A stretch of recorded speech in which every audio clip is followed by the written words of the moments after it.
How's the lighting? Here we go. That's better. You just got tilted. You gotta get closer, brother. All right, man. You gotta get closer. Man. Just tilt it. Something. I can't tilt it because if I tilt it, my head gets bigger and your head gets smaller. You gotta move closer. It's physics, brother. Yo, can they hear us? No, it's physics. Oh, shit, man. All right, here we go. Ready? You want to send the text? Oh, sorry. All right, mic is on.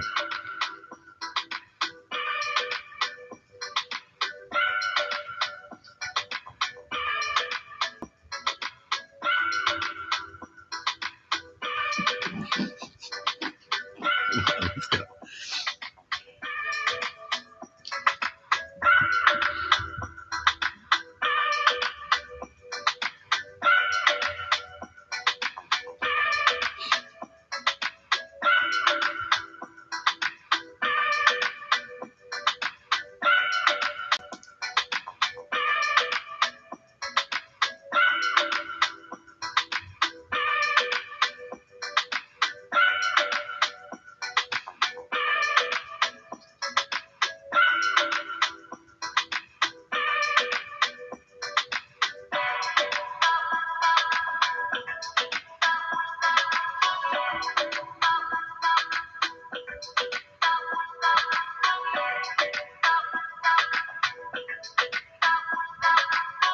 Right? Mm-hmm.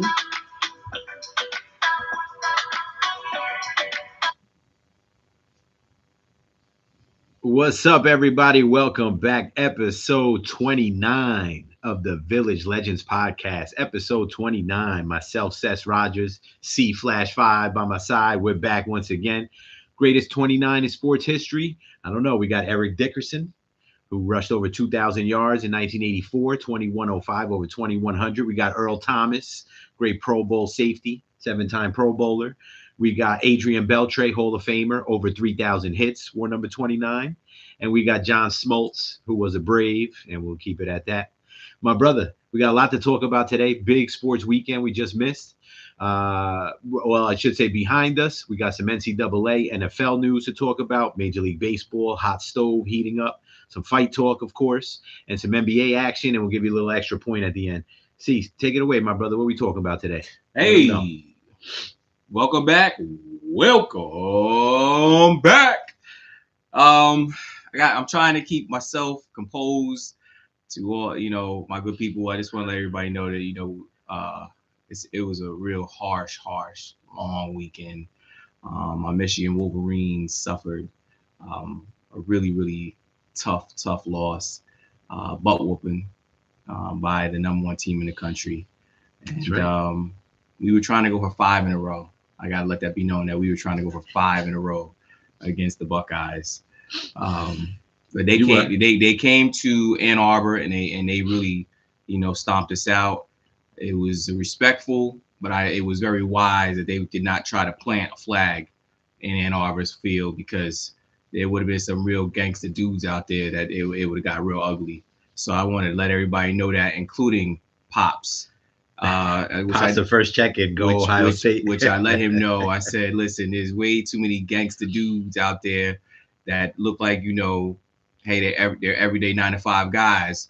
But, at the end of the day, you mess around with that big house stadium, there's people that want to be gangsters too. So that was not going to happen, especially with Ryan Day. Ryan Day looks like he was just one of them top nerdy kids in high school that just sat there and wrote offensive plays, from the time he was young and little. It's crazy because he did play, college ball as a quarterback, Ryan Day. So, shout out to my Michigan Wolverines. You keep your heads up, fellas. We still have some more work to do.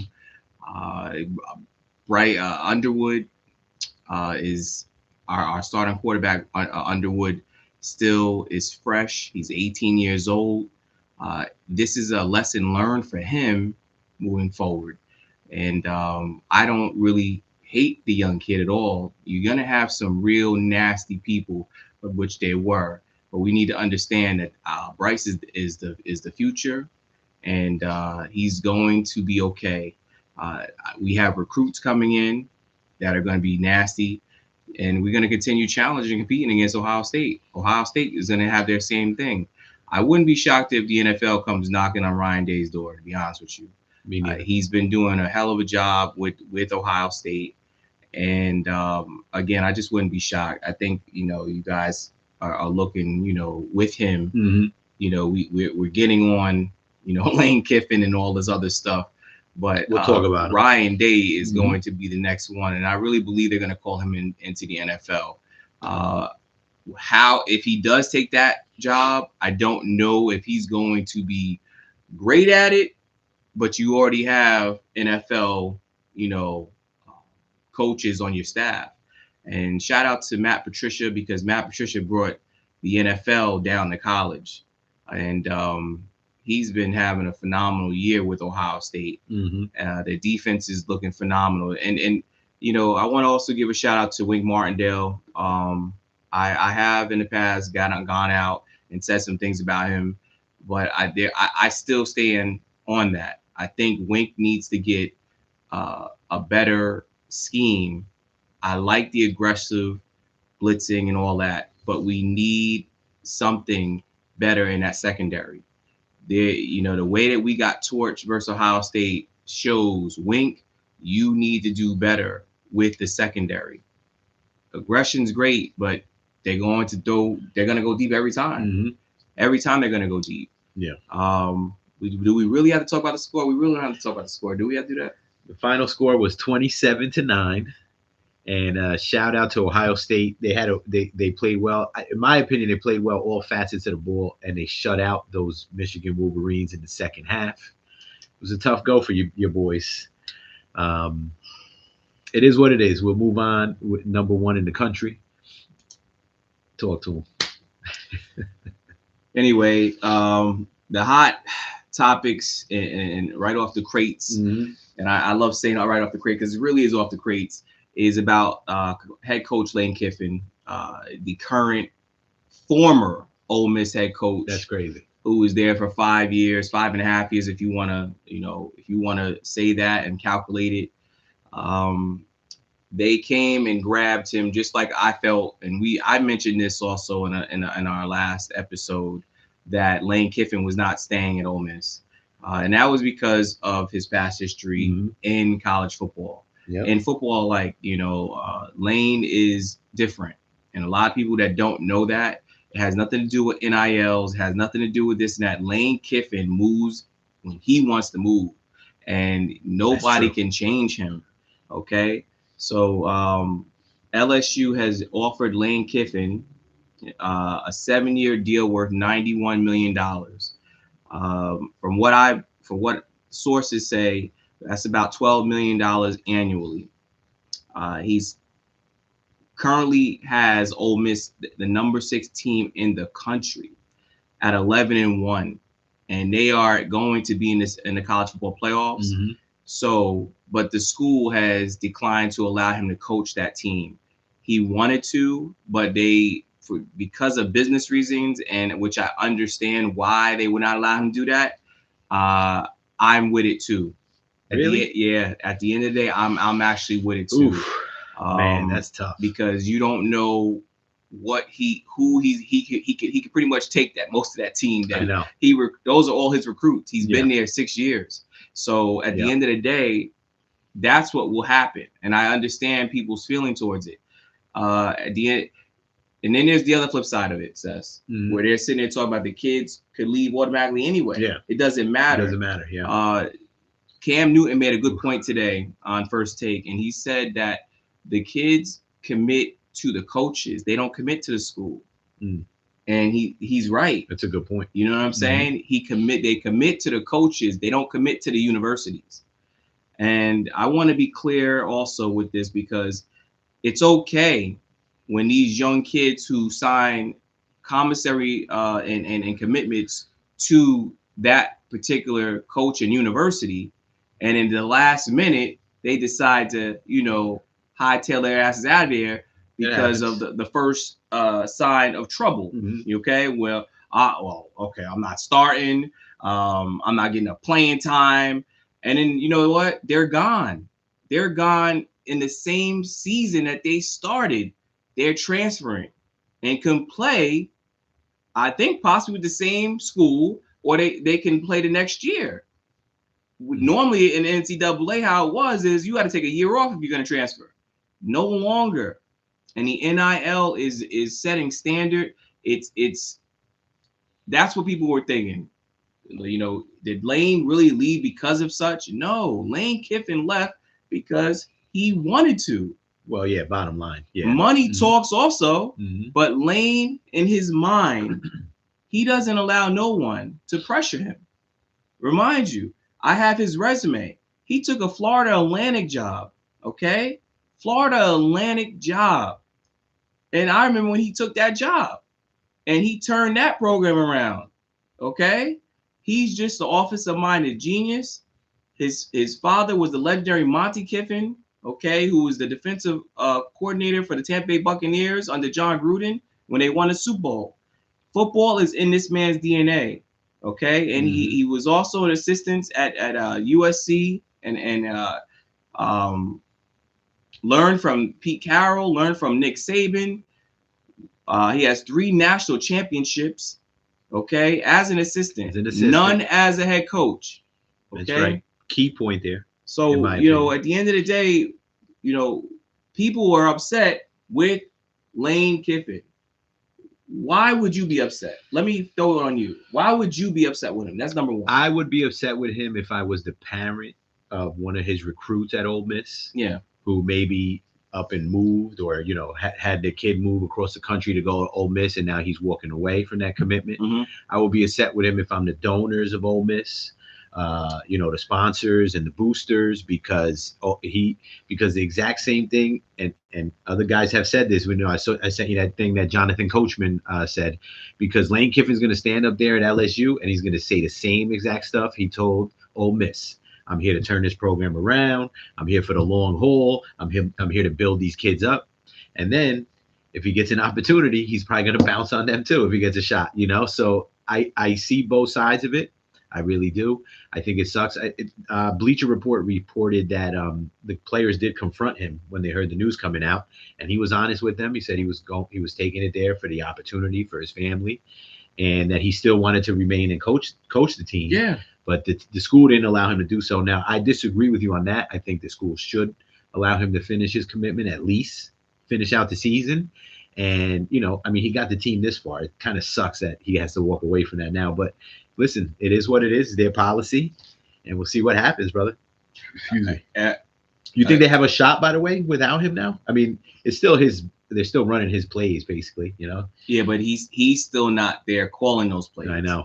You know what I'm saying? So he has Lane has taken most of his playbook with him. Okay. Yeah. And Pop says that Lane is a rebuilder from the ground up. You're right. A lot of guys like that, they're the rebuilders. Yeah. They're not necessarily the guys that win it and take the team to that next, you know what I mean? But there are guys like Buck Showalter comes to mind in baseball. Right. Guys that don't really win the championships, but they seem to build their team right up to the point where they can win, and then they go somewhere else. Correct. So he's a builder. That's true. That's a good point, Pops. But the only thing is that LSU is not a team that needs to be built. Right now, they just, you know, their head coach was fired, which was Brian Kelly, and now you're getting an entirely different attitude and a cultured coach who knows how to win. All right. Lane Kiffin has taken his teams to 10 win seasons, I think 4 years, or, you know, at Ole Miss alone. So that lets you know exactly how serious he is as a head coach and how talented he is. So, you know, again, LSU has the players. LSU is how Nick Saban had Alabama. Those players will flock to that school now because that's what they hear, the big name, and it's on. You know, you can't stop it. Here come the 5 stars, the 4 stars. Anything you could think of, they will be there. Yep. Trust and believe they will be there. Yep. Good point, brother. Good point. What else? Anything else in college football, my brother? Just real quick about the for everyone that does not know, about Lane. His resume started with the Oakland. He started as an assistant. I stand corrected. He started as an assistant in football, I believe, with USC. Okay, and maybe before that. But this is what I got currently, and this is what I also remember. He went to the Oakland Raiders in 2007 to 2008. Al Davis wasn't no joke as well. Al Davis let him know, listen, you're not ready, young boy. Yeah, he told him. And he terminated him. Mm-hmm. Then he went to Tennessee for 1 year, which Tennessee still to this day holds a grudge against him because he picked up and left to take the USC Trojans job, where he was at, he felt at home. He felt comfortable there. Mm. He was there for 3 years, from 2010 to 2013. After that, Florida Atlantic, 2017 to 2019. Then went to Ole Miss from 2020 to 2025. So he was only there for 5 years, folks. And now LSU, he's coming to LSU. Baton Rouge, they are ready for him. When he was leaving to take the flight, the private jet to New Orleans, you would think that they might need, President Trump's Secret Service, because fingers and all types of chants and disgusting things were being said. But when he went down to Louisiana, oh my God, they was like, they thought a rock star had rolled out the red carpet. Yes, Lane. They were going crazy for this man. Well, listen, I would say this. My final thing on Lane, he's going to LSU, a great program, but they haven't won now. What was the last national title in 2019, I believe, with Joe Burrow? Yeah, and Chase, mm-hmm. and what was the other? No, the other receiver, right? His counterpart. They were nasty. But, nasty as they can be. Their defense was good. Yeah. Oh my goodness, they were just unbelievable. And that's the year that Joe Burrow mm-hmm. won Heisman Trophy, and he won a national championship. Yep. That's already going to be 6 years now. 6 years ago, so it's a good spot for both the school, the program, and for Lane. For Lane to finally get his chip. Let's see what happens, brother. Yes, and again, I wish Lane Kiffin the best. I think Lane. I think too many people are taking and they're reading too much into it. I think at the end of the day, Lane Kiffin is who he is. It's not like you were not aware of what he's done in the past. He's a winner, and this is something that we all should be entertained by. Stop giving this man a hard time. That's all I gotta say. Yeah. So as we're approaching, we have the college football playoffs approaching, and the top 12. Of course, this will be adjusted by tomorrow, but this is what is currently right now. Don't want to say CFP yet, but CFP is they're doing their little rankings. But the number one is the Ohio State Buckeyes, which they. What was that? Oh God, what was it? I just missed that one. Number one is the Ohio State Buckeyes. Number 2 is Indiana. Number 3 is Georgia. Number 4 is Oregon. Number 5, Texas Tech. Number 6, Ole Miss. Number 7, Texas A&M. Number 8, Oklahoma. Number 9, Notre Dame. Number 10, Alabama. Number 11, BYU. And number 12 is Miami. There is some debate if that Miami should make it into the CFP. People don't. Some analysts and some fans do not think Miami should make it because of who they lost to. And it's just, listen, the Texas coach said it. Steve Sarkisian said it. He said, if we're going to do this type of stuff, because he feels because Texas is 9-3 and they just beat the number 3 team in the country, which is Texas A&M, he's saying that if we are going to go by records to get into the CFP, then that means he will be, picking his team to face teams that they know they can beat. Mm. All right? Makes sense. Because he was saying that he beat teams that were ranked and lost to teams that were ranked, that he feels they should be in the college football playoffs. And I've been saying this, that the committee gets it wrong. They do. CFP committee gets it wrong. They do. And there should be some changes on how they go about this. Hopefully in the future that will change. Hopefully in the future. Quick shout out to an honorable mention on the CFP who will likely be ranked, I don't know, somewhere between 80 and 100. The Michigan Wolverines. Go ahead, brother. Take them to the National Football League, my brother. Wait, hold on, real you got quick. more in Yeah, college? Yeah, real Talk quick. to 'em. Also in college, Mark Stoops. He would be the 11th college coach within 2 years to be fired. He spent a lot of years, 13 years with the University of Kentucky. This year last year he went 5-7. This year, their record pretty much was horrific.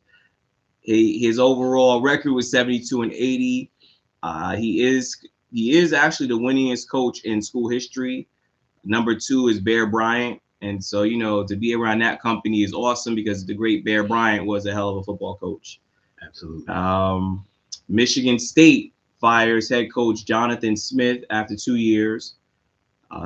Florida has hired Tulane's head coach John Summerall, who went 42-11 at Tulane and has taken Tulane to 4 conference title games. 43 years old, and he will also be taking. John Summerall is going to be taking the Florida job. Sorry, I stand corrected with that. Just giving you a little taste of his resume, but he's gonna be the new head coach of Florida. And former Eagles executive and Jaguars general manager Dave Caldwell will be the general manager of operations at Florida. So they're trying to do big things out there, people. And they need to. Yeah, they are. They need to. They're trying to bring back the chop. Mm-hmm. They need to. USF head coach currently Alex Golish. He has taken the job for Auburn with a 6-year deal where he'll be making $7.4 million annually. And a lot, again, this all goes with the territory. When you jump into college football, it's just like jumping into the NFL now, because they're not going to waste no time in holding on to you. If you're not producing, you're not winning for their programs, which is real quick. They bought out Brian Kelly, correct? LSU has to buy him out, $54 million. Okay? Mm-hmm. But Lane Kiffin just got a deal for 7 years, $91 million. Mm-hmm. That lets you know how much money these schools have. Crazy. These universities have they have business money, corporate money. They are corporations, basically. Again, they are. Yep. Corporate money. And that is it for NCAA. We move to the National Football League, where, as Mike Francesa used to say, where they play for pay. Talk to him, brother.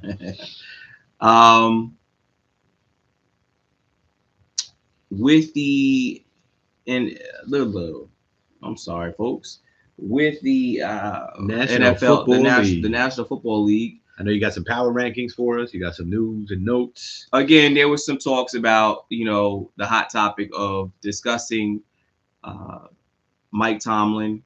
It was a topic of discussion all morning, and especially on Monday quarterback, about how the legendary Mike Tomlin is at a game and he's coaching, but gets destroyed by the Buffalo Bills 26-7.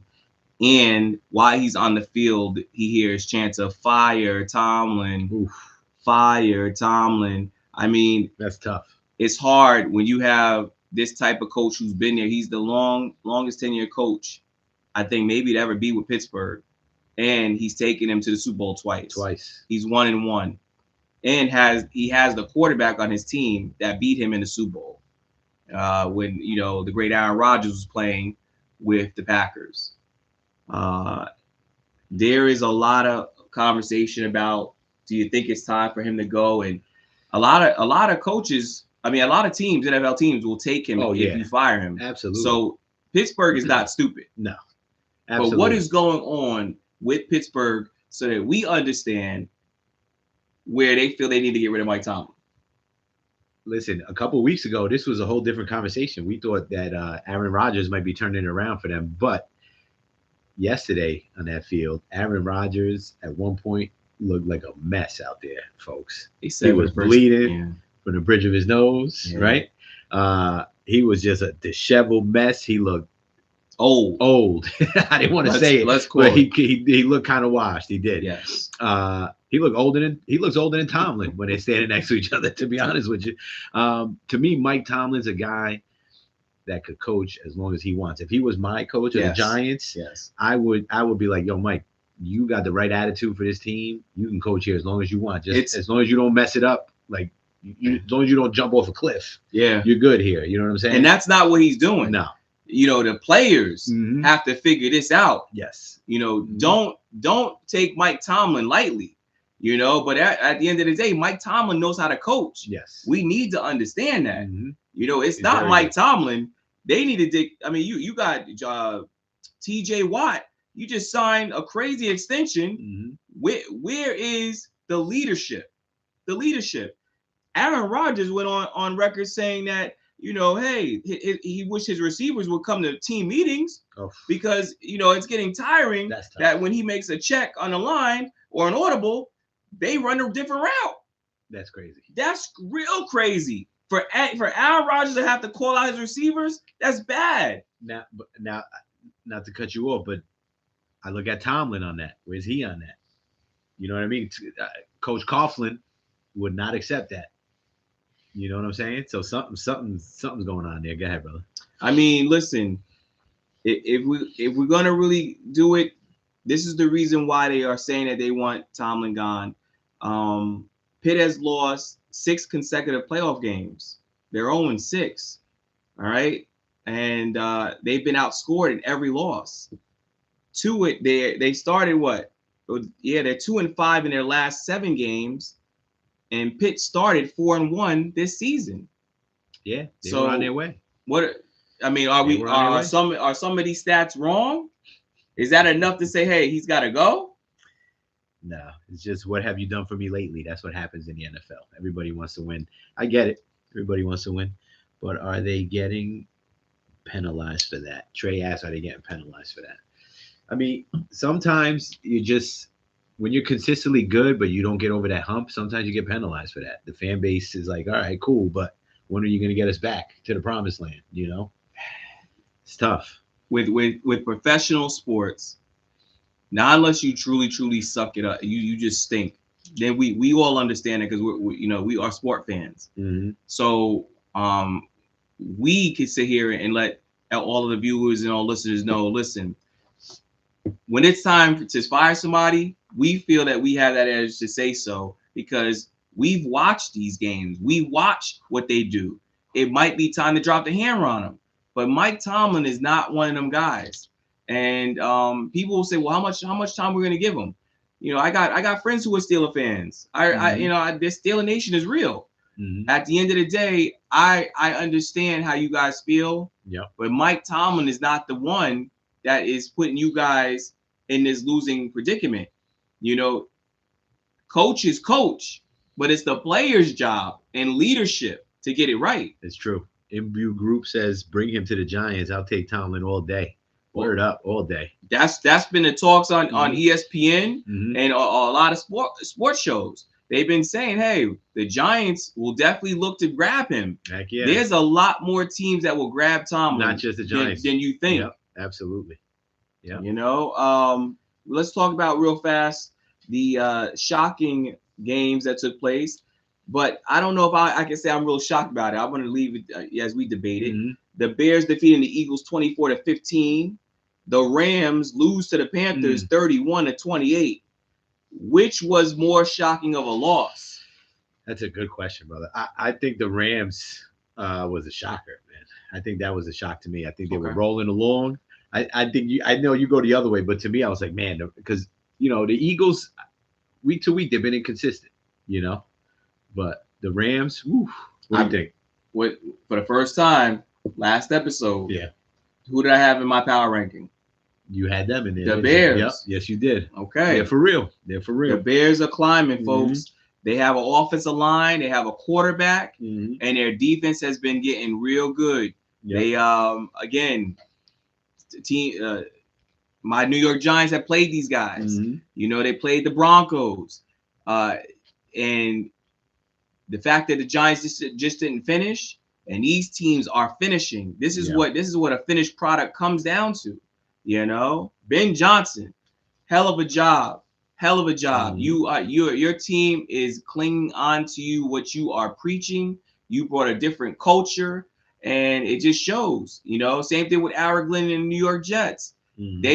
They are understanding their concept. They are understanding what these coaches want, and they're going out there playing their asses off for these coaches. This is what the New York Giants needs for their team. They need a leader. They need a change of culture. They need a man that's going to come in with a brand new staff, brand new feeling to say, hey, let's go, guys. You know, we're going to change the NFL, and y'all not going to be losers no longer.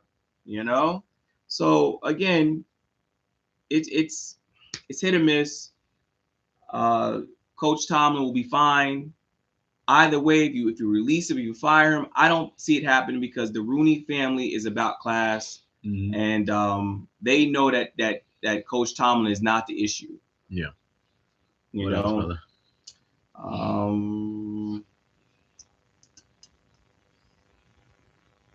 Oh, my NFL five power rankings. I hope you got yours written down. I'm ready, brother. I hope everybody's there listening. I hope you got your NFL power rankings ready. Mm-hmm. I'm gonna go number 1.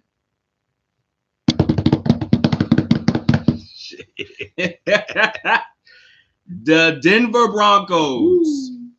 Number 2, the Chicago Bears. So they moved up from 5 to 2. Number 3, they're playing my New York Giants tonight, the New England Patriots.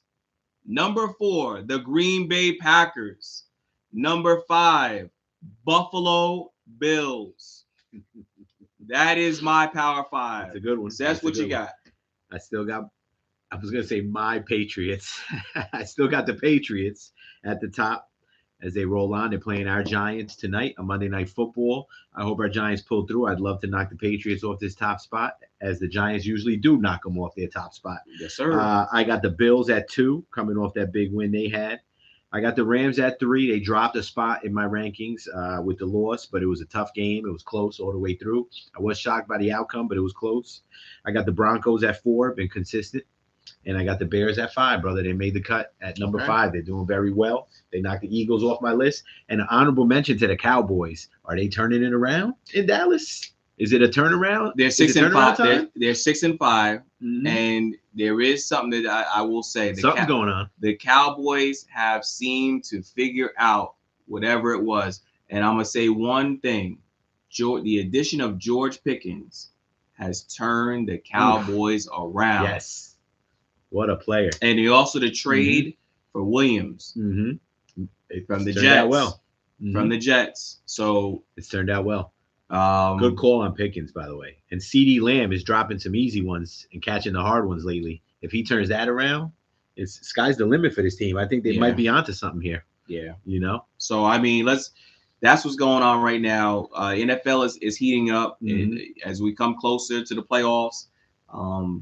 This month here is December, so we are dear near and ready. Now it's starting to get real flamery and fiery and all types of stuff. So get ready, y'all. Yes, sir, my brother. Anything else in the National Football League? No, that's it. Real quick, Odell Beckham went viral because he was with Ryan Clark on the show, and he said he was talking about his $100 million contract and how he's not set for life off of his $100 million contract. And it's some people find that hard to believe. I don't know, man. I think if you get that kind of contract, even with the taxes and all that, I think you should be good for life. But who knows how guys are spending their money, bro. That went viral, so I thought I would bring it up. Any thoughts on it real quick? No, I mean, listen, they have classes. Yeah. They have classes in the NFL for That's rookies, specifically from Hall of Famers, future Hall of Famers that tell them, listen, try not to spend your money all in one shot. Yes, sir. Do you really need to go to a strip club? Do you and drop about damn near $10,000 or $30,000 at No, a strip club you do to not. show that you balling? Do you really got to go buy $100,000 car? Especially if you ain't even You don't got to do that. sign that big It's deal. true. I went to Club 11 once with $100. Don't ask me how I did it. I did. I made it happen. Talk to him, brother. Again, we are we're just there are people who really know what they're doing with their money, and I'm not throwing no daggers at none of these young guys, but there are sources. The NFL has stepped it up. Roger Goodell, kudos Mhm. to you for having these mentors come and talk to these young guys. Mhm. And again, with Odell, Yeah. his godfather Shaquille O'Neal. Mhm. So I Someone mean, Shaq is by that's all that's the accounts, one that would let him know. exactly. By Slow all down. accounts, someone who's done great things with his money and his wealth. And Pop says he's spending too much money on Kim Kardashian. Yeah. Kim's just Yeah. trying to pass that board exam to be a lawyer. And let's see how she does. My brother, anything else in the National Football League? No, that's it, my brother. All right, we're gonna move to Major League Baseball real quick. We'll touch on it briefly. Uh, just to start off, just some quick hits. The Orioles signed closer Ryan Helsley. He's the guy who came to the Mets at the end of last season and was terrible for the Mets. So people are excited that he's in Baltimore. Good riddance. I hope he does well out there. No doubt about it. What else? Kodai Senga asked the Mets not to trade him. Mhm. I don't think that means they won't trade him, but he did ask the question. So let's see what my boys do. Our boys do. What else? Something we didn't touch on. Uncle Stevie Cohen got his casino license today to build. So they did get it. They He got did get it. it. Yes, Because they I heard did. there was three Yep. locations. Yep. Or three people that were trying to get that. Yes, he got it. Yeah. Uncle Steve got it. So all that stuff, folks, I mean, it has been going away little by little since Steve Cohen took over. But all that stuff, all that mess across from Citi Field will soon be gone. It'll be a new mess. It'll be a beautiful mess. There'll be casinos and hopefully ample parking and maybe some new roadways to get in and out of there will be great. But he did get his casino license. So shout out to Stevie for that. And revenue and jobs for people. Yes. Absolutely. And that area has been an eyesore for anybody who knows the area. It's been an eyesore for many years. It's got a stench, a certain odor to it that you can't avoid. So shout out to Steve for making things happen, Stevie Cohen. With that being said, Pete Alonso still unsigned. Kyle Schwarber still unsigned. In my opinion, brother, I think the market is hot on Kyle right now, not as hot on Pete. I think Kyle might be the first one to go. And then after Kyle goes somewhere, maybe Pete would be right up behind them. Okay. You know what I'm saying? That's normally how it works. It's the a big guy, effect. yeah, it's a domino effect. And I think that Pete has, there's a couple articles I saw that Pete's a little bit frustrated by the lack of interest. I don't think there's a lack of interest. I think that they just have a certain ranking on these guys. And I think Pete's number 2 behind Kyle in the offseason. Great players, both of them. We'd love to see either one, maybe both on the Mets. We can afford it. Stevie Cohen is not scared of the luxury tax. Neither are the Red Sox, who said they don't mind overpaying. So they could get Pete. I think the Red Sox are a big contender for Pete Alonso. Don't be surprised if they sign him. I hope they don't. I know, me too. The Yankees, of course, don't like to overspend. They don't like, quote unquote, the luxury tax, but they know it's a part of the game. So, right. like we talked about last week, they'll do what they have to do, my brother. What else? Anything else in Major League Baseball to touch on, my brother? No, that's about it. Quick hits for MLB. The hot stove is heating up. The Orioles are probably going to snatch one of these big pitchers off the market. The Yankees are always in the mix for a big pitcher. Also, I heard today, by the way, you'd like to hear this, that the Dodgers were looking into Edwin Diaz. That would be crazy. If the Dodgers get Edwin Diaz, that would be nuts. But it could happen, my brother. Are we even close to even resigning Edwin? I mean, I think we are. I think he turned down the first offer, right? Yeah. I think we had the qualifying offer, whatever they call it. But to me, if I'm the Mets, me personally, and I know you don't agree with this, but this is me.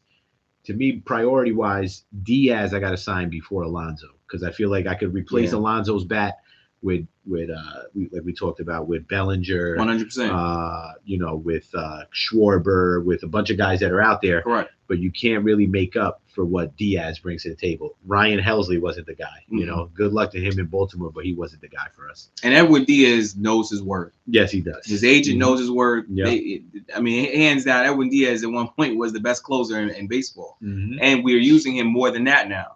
So he's like, oh, okay. Yeah, and he was almost back to form completely last year off the knee injury and everything. So shout out to those guys. We'll see. We'll keep you guys updated on the hot stove. And my brother, I think that's it for the Diamond. Right? Anything else? That's it, my brother. Talk to him about the squared circle.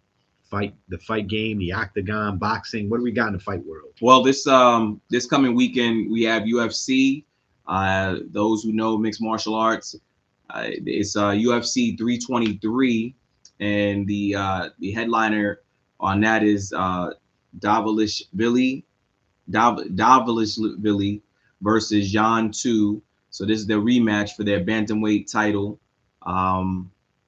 Under that card, you will have Alexandre Pajoya versus Joshua Van for the flyweight title.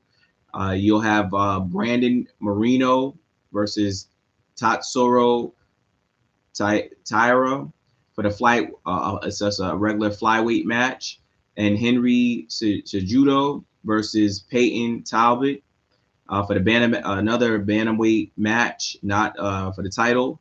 For the ladies, you have one match: Macy Barber versus Karine Silva, flyweight match. And there's 14 matches overall for the UFC 323. Again, for all the fans that are out there that are into UFC and mixed martial arts, tune into that on this Saturday. All on pay-per-view as well. And then real quick with boxing, just another recap. December 19th, Jake Paul versus Anthony Joshua, which will be can't wait for that on Netflix. It's gonna be fun. It's an 8-round fight. I don't know. I know you don't like. I think it's gonna be fun. Jake Paul's out there promoting it like Rocky 4. Yeah, like he's Rocky and Joshua's Ivan Drago. It's funny. Jake is taking it to a whole nother level. And then you got the monster, the real monster, Naya Inoue, the out of Japan, versus David Picasso for Nayo's, I believe, WBO. No, I'm sorry, I stand corrected. For his super, I believe it's the flyweight, I think it's his super flyweight titles. And then we have on January 31st in 2026. This is one. Bless you. This is one that we all should tune in for. Get your fight parties together. Get your popcorns. Get your beers. Get it ready, because I think it's going to be a hell of a fight between Shakur Stevenson and Teofimo Lopez for Teofimo's WBO super lightweight title. These two were talking when was that Crawford Canelo? Mm-hmm. Around that time, yeah. They were talking and for that fight, and they were promoting it. So we expect to see a great showing next year. But these two fights are going to close out the year with Jake Paul and Joshua and Inoue. So I like Inoue. Inoue is a beast. Yeah. He's a beast. Mm-hmm. I'd like to see him fight Bam Rodriguez. Jesse Bam Rodriguez. He just won. That would be good. Last weekend, undefeated, and I would like to see both of them get in the ring together. So Turkey Al-Sheikh, we would definitely like you to get that going, and all of you promoters, make it happen. That's all I'm saying to every promoter out there. Make it happen. Do not deprive us anymore. And that is it for the square circle and the octagon. Nice, my brother. Let's take it from there to the hardwood, the NBA, the court, baby. Talk to them. National Basketball Association. We're already 20 games in, 21 games in. It's crazy how fast it goes. The NBA Cup is going down right now. A lot of things to talk about there, brother. Talk to them a little bit. We got a few minutes left here. Just the local news with the NBA. Atlanta Hawks superstar Trae Young is out with an MCL injury to his right knee. He is to be reevaluated in 2 weeks. Team is 13-8 currently right now in the season, and just was won a double overtime thriller against the Philadelphia 76ers, 142 to 134. Sixers fell to 10-9 with the return of Joel Embiid. Um, they they're just trying to get their stuff together right now. Again, the basketball season is still early, and it's still in the works with who their system and their culture and moving forward to win games. Yeah. Dallas Mavericks star Cooper Flag, the rookie, he just put up 35 points against the Los Angeles Clippers in a 114-110 win. Flag became the youngest NBA player with 35 points, surpassing LeBron James. So, Cooper is out of Duke. Rookie is playing. He's balling. Jason Kidd has got himself a star in the making. And Jason Kidd has gone on record as saying that this kid plays like one of the, not legendary guys, but, the regulars, like a veteran. Belongs. Yeah, he plays like a veteran. Mm-hmm. So I think there's more to go with Cooper Flag. And from watching him play at Duke, I see, how special he was and how special he could be. Mm-hmm. So and I just want to drop my power rankings that really pretty much has not changed with the NBA. I don't know if you have yours. I do not. Just give them yours and go for it. All right. Well, I'm gonna make a few comments. I'm gonna go top 6, and I'm gonna definitely put up OKC as number 1. 20-1. The Detroit Pistons will be number 2. Denver Nuggets will be number 3. Houston Rockets will be number 4. LA Lakers will be number 5, and the Knicks are number 6.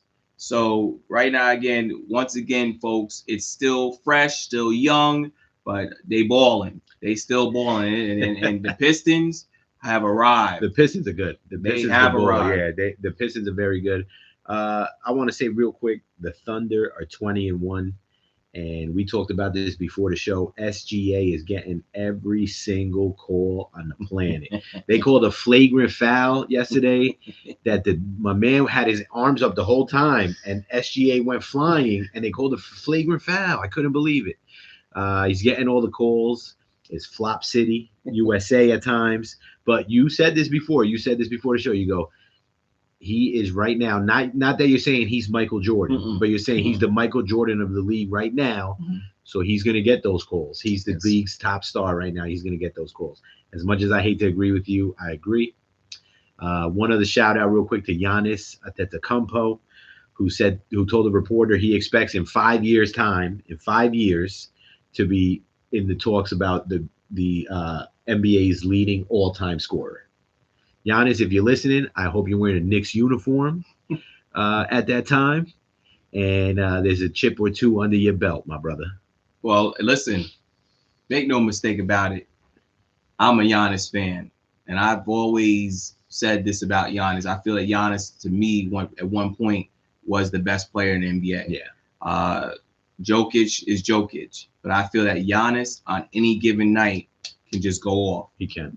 And with that being said, they need to build around Giannis. If not, he's out. He's out, and he's coming east. Let's go. Let's get it going. Anything else in the NBA, my brother? I don't want to say no, because there's always sports around the clock.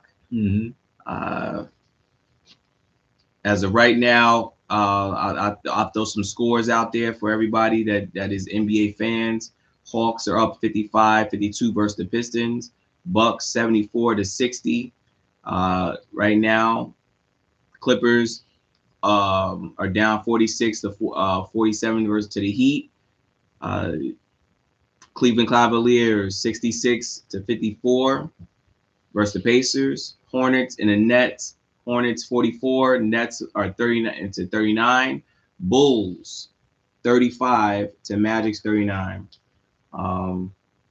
They just out there doing what they supposed to be doing. Nice.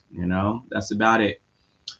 All right, my brother. Before we wrap up, we'll touch real quick. WWE had one of its big four events this past weekend, Survivor Series. We usually have young No in here to represent, but he's feeling tired tonight, so I'll pick it up for him. No, you owe us one though. Next time you're on. Definitely no. Yes, sir. Survivor Series. What can I say? The women's War Games match was fantastic. EO Sky did her thing with the garbage can. She puts a garbage can over her head and jumps off the cage onto all the other women. They did their thing. Can. Yeah, she's literally, she can't see what's going on. What else? Men's War Games match left a lot of fans unhappy at the end. The heel team won. The bad guys won. Somebody jumped into the cage and attacked CM Punk. It was a masked man. Nobody knows who it is. Is it Austin Theory? Is it CM Punk? Could it be Edge? Could it be Buddy Matthews? Nobody knows. I think it's Chris Jericho myself. I think he's coming back at 55 years old. I think he's making his last run. Jericho's 55? He's 55, my brother. Oh, and he still has abs, Jericho. His chest is gone. His chest is a wrap, but he still has abs. So shout out to those guys. And finally, shout out to Jersey's own Liv Morgan, who made her return. People are calling it one of the best returns maybe in recent memory, all across their social media and their video streams. She's got like 47 million views right now. Wow. So Liv Morgan, Jersey's own, Elmwood Park, even though she don't come back to Jersey no more. And shout out to Hooters, Route 17 Paramus, a bunch of all-stars out of that location, including Liv herself. But that's it, my brother. And I think with that WWE Survivor Series, I think that'll be the extra point of the day. And that's it, guys and gals. Thanks so much for joining us for episode 29. It was a great time. Let's see. Joey says, hey, yo, happy Monday. We still got jobs. We made it. That's right. Happy Monday. We still got jobs. The fam is good. Everybody's good. Great job, Joey. Thank you, my brother, for checking in. Yes. Episode 29. We appreciate all you guys. Thanks for all the love. Shout out to DJ Milk for the beats. Remember, the PR Baseball Challenge 2026 is our sponsor. We hope to check you guys out from Puerto Rico in February and talk to you live from there. My brother, take us out as only you can this week. Well, yes, we came to a close of episode 29. Thank you all. And in those who are there, you had, I see that you guys all had, you're safe, and we know we weren't able to even give the shout outs for Thanksgiving. That's right. So we want to say happy holidays to everyone. Happy Thanksgiving, everybody. And please be safe and have a blessed holidays and a blessed week. And as always, think sports. Peace.